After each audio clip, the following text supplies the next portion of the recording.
믿을 수 없죠. 한국은 쇼케이스만 잘 만드는 국가이니까요.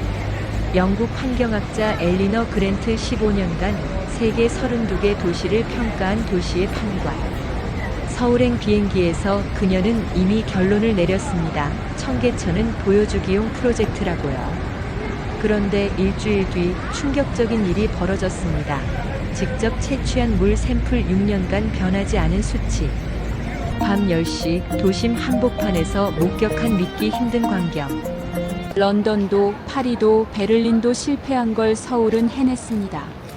이럴 리가 없어요. 그녀의 보고서 제목이 바뀌었죠. BBC, 르몽드 슈피겔이 앞다투어 보도했습니다. 서울 모델 세계 최초 기록 기적은 백로가 아니라 백로를 놀라게 하지 않는 사람들입니다. 20년 편견을 깨트린 그 일주일 여러분은 어떻게 생각하시나요? 한국의 시민의식이 세계 최고라면 한국 최고, 더 발전할 수 있다면 한국 1등을 댓글로 남겨주세요. 저는 엘리너 그랜트입니다. 런던에서 도시 환경을 연구하는 전문가죠. 지난 15년간 유럽 각지의 하천 복원 프로젝트를 평가했습니다. 솔직히 말하면 성공한 사례는 손에 꼽았어요. 서울행 비행기 아니었습니다. 옆자리 프랑스 기자가 물었죠. 서울 청계천, 정말 자연을 되살린 건가요? 저는 짧게 답했습니다. 잘 연출된 무대겠죠. 창밖을 보며 생각했어요. 도심 한가운데 하천 복원이라니. 유럽에서도 실패한 프로젝트가 수두룩한데 한국이라고 다를까요? 분명 화려한 홍보 뒤에 숨겨진 진실이 있을 겁니다. 인천공항에 도착했습니다. 서울로 가는 차 안에서도 회의감이 들었어요. 고층 빌딩들 사이로 보이는 도시 풍경.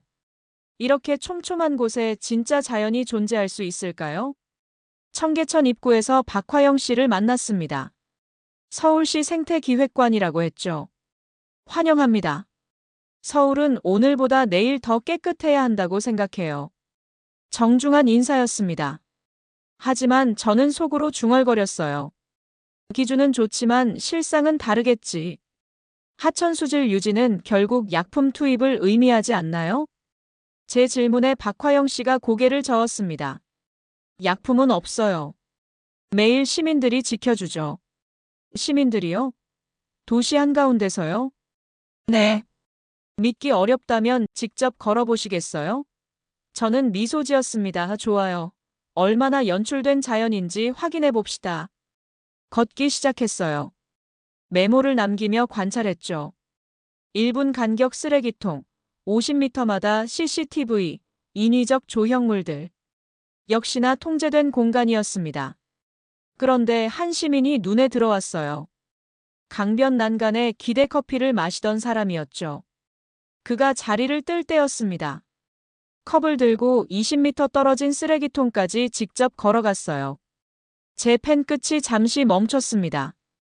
훈련된 행동일 수도 있지. 그때 아이 목소리가 들렸어요. 엄마, 물고기 놀라니까 조용히 하자. 그래, 우리 조용히 보자. 물속에서 백로 한 마리가 고개를 들었습니다. 도심 한가운데서 말이죠. 저는 무의식적으로 카메라 셔터를 눌렀어요. 그 순간이었습니다. 뭔가 제 생각과 다르다는 느낌. 아주 작은 균열이 생기기 시작했죠. 하지만 아직 확신할 순 없었습니다. 하루 이틀 본 것만으로 판단하기엔 이릅니다. 내일부터 제대로 검증해 봐야겠어요. 다음 날 아침이었습니다. 서울시청 회의실에서 첫 평가 발표를 했어요. 물리적 복원은 훌륭합니다. 하지만 너무 통제된 질서로 보이네요. 저는 노트북 화면을 넘기며 말을 이었죠. 시민이 자발적이라기보다 도시가 감시하는 느낌입니다. 회의실 공기가 묘하게 싸늘해졌어요. 박화영 씨는 아무 말 없이 고개만 끄덕였죠. 대신 김승윤 씨가 나섰습니다. 환경 데이터 센터장이라고 했어요. 저희는 감시가 아니라 관찰을 합니다. 데이터는 시민 자율성 연구에 쓰이죠. 저는 피식 웃었습니다. 유럽도 그런 말 많이 하더군요. 하지만 시민들은 변하지 않았어요. 그럼 오늘 직접 확인하시겠어요? 현장으로 향했습니다. 청계천 옆 작은 모니터링 부스였죠. 김승윤 씨가 모니터를 켰어요. 어제 유량 3.1, 용존산소 8.4, 탁도 1.7입니다. 숫자들이 화면에 떴습니다. 그가 덧붙였죠. 이 수치는 6년째 거의 일정해요. 저는 팔짱을 꼈습니다. 이 수치가 믿기 힘드네요. 샘플 조작 가능성은요? 김승윤 씨가 잠시 웃더니 채수 키트를 건넸어요. 박사님이 직접 채취해 보시죠. 도전을 받아들였습니다. 강변으로 내려가 물을 떠올렸어요. 투명한 용기에 담긴 물. 육안으로도 꽤 깨끗해 보였죠. 붓으로 돌아와 즉석 키트로 검사했습니다. 시약을 떨어뜨리고 색깔 변화를 봤어요. 용존산소, pH, 탁도 순서대로 확인했죠. 결과값이 나왔습니다. 거의 동일했어요. 제 눈썹이 살짝 떨렸습니다. 이럴 리가 없는데. 도심 한복판 하천이 이 정도 수질을 유지한다고요? 믿기 어려우시죠? 김승윤 씨가 말했어요. 저도 처음엔 그랬어요. 런던에서 유학할 때 템즈강 복원 프로젝트에 참여했거든요. 저는 글을 다시 봤습니다. 템즈강이요? 네. 실패했죠. 기술은 완벽했는데 시민들이 관심 없었어요. 그의 목소리가 차분했습니다. 여기는 달라요. 기술보다 사람이 먼저 움직였거든요. 저는 다시 물이 담긴 용기를 봤어요. 맑고 투명했습니다. 데이터가 거짓말을 하지 않는다면 제 편견이 틀렸다는 뜻이겠죠. 하지만 아직 확신할 순 없었어요. 수질 하나로 모든 걸 판단하긴 이릅니다. 그날 오후 내내 여러 지점에서 물을 채취했습니다. 상류, 중류, 하류 모두 비슷한 수치였어요. 해가 질 무렵이었죠. 저는 노트에 한 줄을 적었습니다. 데이터는 일관되다. 하지만 이유를 아직 모르겠다. 점심시간이었습니다. 박화영 씨가 제안했어요. 식사하시면서 관찰하시는 건 어때요? 청계천 옆 벤치에 앉았습니다. 샌드위치를 꺼내 먹으며 주변을 봤죠. 사람들이 오갔어요. 직장인, 학생, 관광객. 도심 한복판이라 생각보다 북적였습니다. 그런데 묘했어요. 시끄럽지 않았습니다. 사람은 많은데 소음은 적었죠. 런던 템즈 강변이나 파리 센강변과는 확연히 달랐어요. 할머니 한 분이 손주로 보이는 아이와 걸어왔습니다. 아이가 뛰면서 소리쳤어요. 할머니, 저기 물고기 있어요. 할머니가 아이 손을 잡으며 말했죠. 쉿, 조용히 해야지. 여기는 물고기 집이야. 아이가 고개를 끄덕이며 발소리를 줄였습니다. 할머니는 난간 앞에서 아이와 함께 조용히 물속을 들여다봤어요. 저는 그 모습을 지켜봤습니다. 누가 시킨 것도 아닌데. 안내판에 쓰여 있는 것도 아닌데. 자연스럽게 목소리를 낮추더군요. 옆 벤치에 직장인 2명이 앉았습니다. 도시락을 꺼내 먹기 시작했죠. 저는 슬쩍 관찰했어요. 식사를 마친 뒤였습니다. 한 사람이 비닐봉투를 꺼내 쓰레기를 담았어요. 반찬 용기, 젓가락, 휴지까지 깔끔하게 정리했죠. 그리곤 일어나 20m쯤 떨어진 쓰레기통으로 걸어갔습니다. 저는 주변을 둘러봤어요. 바닥에 쓰레기가 없었습니다. 담배꽁초 하나, 휴지 한 장 없었죠. 유럽 도시들을 떠올렸습니다. 런던 하이드파크, 베를린 슈프레강, 파리 센강. 모두 청소부가 수시로 다녔어요. 그래도 쓰레기는 늘 있었죠. 여기는 달랐습니다. 청소부가 보이지 않는데도 깨끗했어요. CCTV가 감시해서도 아니었죠. 사람들이 그냥 치웠습니다. 저는 노트를 꺼냈습니다. 펜을 들고 한참 생각했어요. 뭐라고 써야 할까요? 이 현상을 어떻게 설명해야 할까요? 이건 정책이 아니라 문화다. 그 문장을 적었습니다. 유럽에서 봤던 환경 캠페인들이 떠올랐어요. 포스터, 광고, 벌금 고지. 모든 수단을 동원했지만 효과는 제한적이었죠. 여기는 포스터도 없었습니다. 경고문도 없었어요. 그냥 사람들이 알아서 했죠. 질서가 법이 아니라 습관으로 작동하고 있었습니다. 저는 샌드위치를 다 먹고 포장지를 챙겼어요. 쓰레기통을 찾아 걸어갔죠. 그 짧은 거리를 걸으며 생각했습니다. 이 도시는 시민을 통제하지 않아요. 시민이 스스로 움직이고 있었습니다. 다음 날 오전이었습니다. 박정수 교수를 만났어요. 청계천 보건 1세대 총괄 책임자였죠. 서울대 연구실에서 만났습니다. 책장 가득 자료들이 꽂혀 있었어요. 낡은 사진들, 설계도면, 보고서들. 교수님이 오래된 앨범 하나를 꺼냈습니다. 2003년 사진이에요. 복원 시작하기 전이죠. 사진 속엔 콘크리트 고가도로가 보였어요. 어둡고 삭막했습니다. 그 아래 복개된 하천. 도시의 상처 같았죠. 처음엔 회의적인 사람이 많았어요. 도심 한복판에 하천을 되살린다니. 교수님 목소리가 차분했습니다. 저희 목표가 뭐였는지 아세요? 저는 고개를 저었어요. 물을 깨끗하게 하는 게 아니었어요. 생명이 돌아올 환경을 그냥 만들어 놓는 거였죠. 그 말이 묘하게 마음에 걸렸습니다. 그냥 만들어 놓는다는 게 무슨 뜻인가요? 기다리는 거죠. 자연은 부를 수 없어요. 올 수 있는 조건만 만들면 됩니다. 교수님이 다른 사진을 꺼냈어요. 1년 뒤 물고기가 돌아왔어요. 2년 뒤엔 백로가 날아왔죠.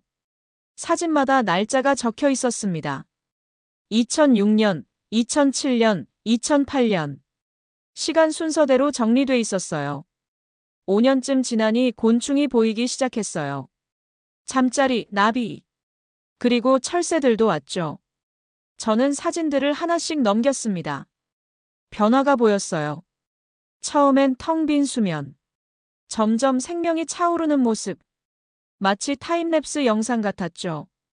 기술이 중요했나요? 제가 물었습니다. 교수님이 고개를 저었어요. 기술보다 시간이었어요. 시간보다 신뢰였죠. 신뢰요? 시민들이 믿어줘야 했어요. 당장 결과가 안 나와도 기다려주는 거. 그게 가장 어려웠습니다. 창밖을 봤습니다. 먼 곳에 청계천이 보였어요. 20년이 흘렀습니다. 그 긴 시간 동안 서울 시민들은 기다렸던 거죠. 즉각적인 결과를 요구하지 않고 유럽 프로젝트들이 떠올랐어요. 대부분 3년 안에 성과를 내야 했습니다. 예산 때문이었죠. 정치적 이유도 있었고요. 그래서 실패했을지도 몰라요. 급하게 만들고 빠르게 포기했으니까요. 교수님, 저는 조심스럽게 물었습니다. 20년 동안 가장 힘들었던 순간이 언제였나요? 교수님이 잠시 생각하더니 답했어요. 처음 2년이요. 아무것도 변하지 않는 것처럼 보였거든요. 사람들이 물었죠. 언제 좋아지냐고. 뭐라고 답하셨어요? 이미 좋아지고 있다고 했죠. 눈에 안 보일 뿐이라고. 저는 노트에 적었습니다. 기적은 순간이 아니라 과정이다. 그날 저녁이었습니다. 호텔 방에 혼자 있었어요. 창밖으로 서울 야경이 보였죠. 잠이 오지 않았습니다. 머릿속에 교수님 말이 맴돌았어요. 기다림, 신뢰, 시간. 그 단어들이 계속 떠올랐죠. 결국 밖으로 나갔습니다. 청계천으로 향했어요. 밤 10시쯤이었을 겁니다. 택시를 타고 청계광장 근처에서 내렸죠. 어두운 강변을 걸었습니다. 가로등 불빛이 수면에 반짝였어요. 예상보다 사람들이 있었습니다. 산책하는 사람, 조깅하는 사람, 벤치에 앉은 커플. 저는 천천히 걸으며 관찰했습니다. 런던 템즈 강변이 떠올랐어요. 밤이면 시끄러웠죠. 술 마시는 사람들, 큰 소리로 떠드는 무리들. 경찰이 자주 순찰했습니다. 파리 생강도 마찬가지였어요. 밤엔 쓰레기가 늘어났죠. 맥주병, 담배꽁초, 일회용 용기들. 베를린 슈프레강은 더했습니다. 파티하는 젊은이들로 가득했어요. 그런데 여기는 달랐습니다. 조용했어요. 커플이 벤치에 앉아 있었지만 속삭이듯 대화했습니다. 조깅하는 사람들도 발소리를 줄였죠. 술병 하나 보이지 않았어요. 쓰레기도 없었습니다. 저는 멈춰 섰습니다. 이상했어요. 도시 한복판, 금요일 밤인데 이렇게 조용할 수 있나요? 경찰이나 경비원을 찾아봤습니다. 보이지 않았어요. CCTV는 있었지만 그게 전부였죠. 통제가 아니었습니다. 사람들이 스스로 조용히 하고 있었어요. 한 남성이 달리기를 하다 멈춰 섰습니다. 물을 마시고 빈 병을 배낭에 넣더군요. 쓰레기통이 10m 앞에 있는데도 말이죠. 귀찮지 않을까요? 그냥 버리면 편할 텐데. 하지만 그는 당연하다는 듯 배낭에 넣었습니다. 저는 벤치에 앉았어요. 노트를 꺼내지 않았습니다. 그냥 느끼고 싶었죠. 바람이 불었습니다. 나뭇잎 흔들리는 소리, 물 흐르는 소리, 멀리서 들리는 차 소리. 그게 전부였어요. 사람 소리는 거의 들리지 않았습니다. 이게 가능한 일인가요? 수백만 명이 사는 도시, 밤에도 깨어있는 곳, 그런 곳에서 이런 고요함이라니. 관리 때문이 아니었습니다. 단속 때문도 아니었죠. 의식 때문이었어요. 사람들 마음속에 새겨진 것. 이곳을 지키려는 마음. 다음 사람을 배려하는 마음. 그게 이 고요함을 만들고 있었습니다. 저는 한참을 앉아 있었어요. 시간이 어떻게 흘렀는지 몰랐습니다. 그리고 깨달았죠. 이 도시는 관리로 움직이지 않아요. 의식으로 움직이고 있었습니다. 6장. 세대를 잇는 교육. 다음 날 오전이었습니다. 청계천을 다시 찾았어요. 아이들 목소리가 들렸습니다. 노란 모자를 쓴 초등학생들이었죠. 20명쯤 됐을 겁니다. 선생님이 앞에 서 있었어요. 한수연 씨라고 소개받았습니다. 현장 학습 중이에요. 매년 이맘때 오거든요. 저는 조용히 뒤에서 지켜봤습니다. 선생님이 아이들을 모았어요. 난간 앞에 둘러서게 했죠. 여기가 원래 뭐였는지 아는 사람. 한 아이가 손을 들었습니다. 도로요. 맞아. 자동차가 다니던 길이었어. 선생님이 오래된 사진을 꺼냈어요. 고가도로 사진이었습니다. 아이들이 신기해했죠. 지금 서 있는 이곳이 저랬다니. 그럼 지금은 누가 여기 살아요? 아이들이 대답했습니다. 물고기요. 새들이요. 나무도요. 선생님이 고개를 끄덕였어요. 맞아. 그런데 얘들아, 물고기랑 새들이 혼자 온 걸까? 아이들이 고개를 갸웃했습니다. 사람들이 지켜줬어요. 조용히 해주고 쓰레기 안 버리고 물을 깨끗하게 해줬죠. 한 아이가 물었어요. 선생님, 그럼 우리도 지켜줘야 돼요? 당연하지. 너희가 어른이 돼도 이 친구들이 여기 살 수 있게. 그 말이 가슴에 와닿았습니다. 유럽에서 본 환경교육과 달랐어요. 거기선 주로 위기를 말했습니다. 멸종, 오염, 기후변화. 두려움으로 가르쳤죠. 여기는 달랐습니다. 함께 산다고 가르치고 있었어요. 보호 대상이 아니라 이웃이라고. 아이들이 물속을 들여다봤습니다. 조용했어요. 선생님이 시키지 않았는데도 스스로 목소리를 낮췄죠. 한 아이가 손가락으로 가리켰습니다. 저기 물고기 있어요. 다른 아이들이 조심스럽게 다가왔어요. 난간을 잡고 조용히 봤습니다. 선생님이 옆에서 지켜봤어요. 설명하지 않았습니다. 그냥 아이들이 관찰하도록 뒀죠. 저는 그 모습을 봤습니다. 교육이 아니었어요. 경험이었습니다. 책으로 배우는 게 아니라 몸으로 느끼는 거였죠. 한 아이가 쓰레기 하나를 발견했습니다. 작은 비닐 조각이었어요. 선생님, 여기 쓰레기 있어요. 아이가 주워서 주머니에 넣었습니다. 선생님이 칭찬했어요. 잘했어. 내가 주워준 덕분에 물고기가 더 안전하겠다. 아이 얼굴에 뿌듯함이 번졌습니다. 저는 노트를 꺼냈어요. 펜을 들고 적었습니다. 이곳의 미래는 아이들이 만들고 있다. 선생님과 잠깐 이야기를 나눴습니다. 이렇게 매년 오시나요? 네. 1학년 때 한 번, 3학년 때 한 번, 5학년 때 한 번, 3번 와요. 왜 3번이나요?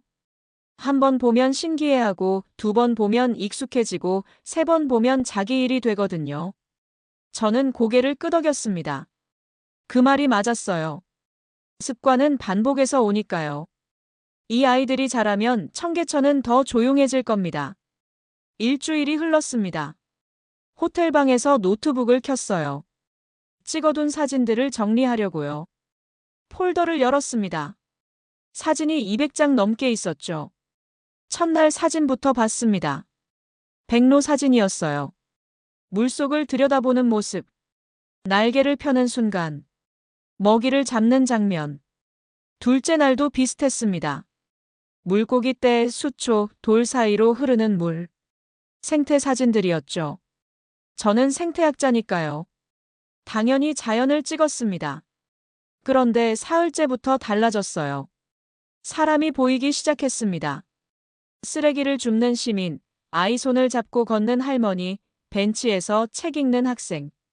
나흘째, 닷새째 갈수록 사람 사진이 늘었습니다. 저도 모르게 찍었던 거예요. 왜 그랬을까요? 사진을 하나씩 넘기며 생각했습니다. 백로는 신기했어요. 도심 속 야생동물이니까요. 하지만 그뿐이었습니다. 진짜 놀라운 건 사람들이었죠. 한 사진이 눈에 들어왔습니다. 조깅하는 남성이 멈춰서 물병을 배낭에 넣는 순간. 다른 사진도 봤어요. 아이가 작은 비닐 조각을 주워 주머니에 넣는 장면. 또 다른 사진. 커플이 벤치에 앉아 조용히 속삭이는 모습. 저는 확대해서 봤습니다. 그들 표정이 자연스러웠어요. 억지로 하는 게 아니었습니다. 당연하다는 듯 행동하고 있었죠. 20년입니다. 20년 동안 매일 이렇게 했다는 거예요. 비가 와도 눈이 와도 더워도 추워도 평범한 날들의 반복. 그게 이 청계천을 만들었습니다. 저는 파일명을 바꾸기 시작했어요. 처음엔 백로일, 물고기 이렇게 붙였는데 이제 달라졌습니다. 조용히 걷는 사람, 쓰레기를 챙기는 시민, 아이를 가르치는 할머니. 제목이 바뀌니 사진이 다르게 보였습니다. 주인공이 바뀐 거예요. 생태계의 중심이 자연이 아니었습니다. 사람이었죠. 정확히는 사람의 태도였어요. 백로가 여기 있는 이유는 환경이 좋아서가 아닙니다. 사람들이 백로를 놀라게 하지 않기 때문이에요. 물고기가 사는 이유도 물이 깨끗해서만은 아닙니다. 사람들이 쓰레기를 버리지 않기 때문이죠. 저는 노트를 폈습니다. 이번 출장 첫날 적었던 문장을 봤어요. 잘 연출된 무대겠죠. 그 아래 새로운 문장을 적었습니다. 연출이 아니라 삶이었다. 20년간 이어진 평범함. 그게 진짜 기적이었습니다. 화려한 기술도 아니고 엄청난 예산도 아니고 그저 매일의 작은 배려. 저는 사진 폴더를 다시 봤어요. 이 사진들로 보고서를 쓸 겁니다. 하지만 예전처럼 쓰진 않을 거예요. 이젠 알겠습니다. 진짜 복원은 하천이 아니라 사람 마음에서 일어났다는 걸요. 런던으로 돌아왔습니다. 일주일 만이었죠. 사무실 책상에 앉았어요. 노트북을 켜고 보고서 파일을 열었습니다. 제목이 그대로 있었습니다. 출장 오기 전에 미리 써둔 거였죠. 서울 청계천 복원사업 실사 보고서 지속 가능성 검증. 커서를 올렸습니다. 지우고 새로 썼어요. 도시의 예의솔, 더 콰이엇 미러컬. 손이 멈췄습니다. 뭐라고 써야 할까요? 키보드 위에 손을 올렸습니다. 천천히 문장을 만들었어요. 서울은 세계 최초로 시민이 생태계의 일원이 된 도시입니다. 그 문장을 보며 생각했습니다. 맞는 말일까요? 과장은 아닐까요? 아니었습니다. 유럽 어느 도시도 이렇지 않았어요. 시민과 자연이 이렇게 공존하는 곳은 본 적이 없었죠. 보고서를 계속 썼습니다. 수질 데이터, 생태 관찰 기록, 시민 행동 분석. 일주일간 모은 자료를 정리했어요. 하지만 숫자만으론 부족했습니다. 저는 사진들을 다시 열었어요. 그리고 골랐습니다. 백로 사진이 아니라 사람 사진들을. 조용히 걷는 사람, 쓰레기를 줍는 아이, 물고기를 보며 속삭이는 할머니. 보고서에 넣었습니다. 캡션을 달았죠. 20년간 이어진 시민의식의 결과. 이틀 뒤 보고서를 제출했습니다. 이후 집행위원회에 보냈어요. 일주일 뒤 연락이 왔습니다. 회의 요청이었죠. 브뤼셀 본부에서 발표했습니다. 40명쯤 되는 환경 전문가들 앞에서요. 질문이 쏟아졌어요. 정말 약품 투입이 없나요? CCTV로 단속하는 거 아닙니까? 벌금 제도가 있지 않나요? 저는 차분히 답했습니다. 없습니다. 시민들이 스스로 합니다. 믿지 못하는 표정들이었어요. 당연했죠. 저도 처음엔 그랬으니까요. 하지만 데이터는 거짓말하지 않았습니다.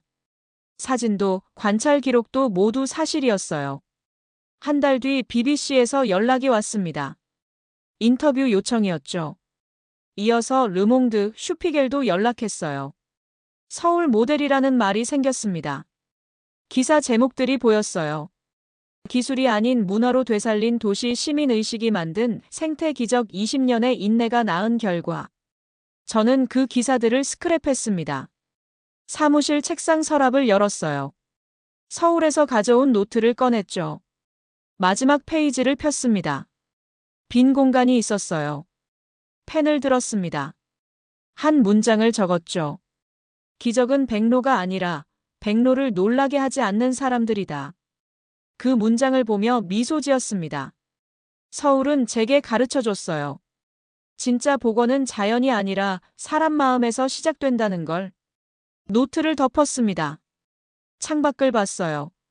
런던 하늘이 보였죠. 언젠가 이곳도 바뀔 수 있을까요? 서울처럼요. 가능할 겁니다. 시간이 걸리겠지만요. 20년. 긴 시간이지만 불가능한 건 아니에요. 서울이 증명했으니까요. 20년이란 긴 세월. 그 시간 동안 묵묵히 걸어온 우리의 발걸음들.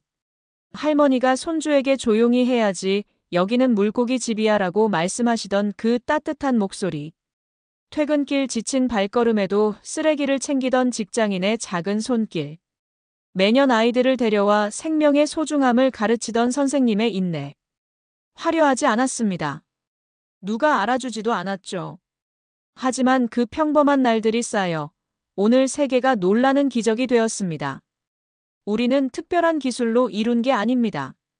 그저 다음 세대를 생각하는 마음, 함께 사는 생명을 배려하는 마음. 그 마음이 20년을 지켜왔죠. 이 영상을 보시는 모든 분들께 감사드립니다. 여러분 한 분 한 분이 바로 이 기적을 만든 주인공이십니다. 좋아요와 구독으로 이 따뜻한 이야기를 더 많은 분들과 나눠주세요. 끝까지 시청해주셔서 감사합니다. 저는 감동 편의점 작가 현아였습니다.